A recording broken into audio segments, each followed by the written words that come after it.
அழகான சின்ன தேவதை அவள் தானே எங்கள் புன்னகை.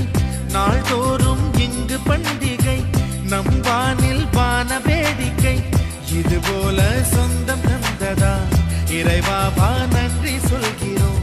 உனக்கேதும் சோகம் தோன்றினா இங்கே வா இன்பம் தருகிறோம். சரவெடி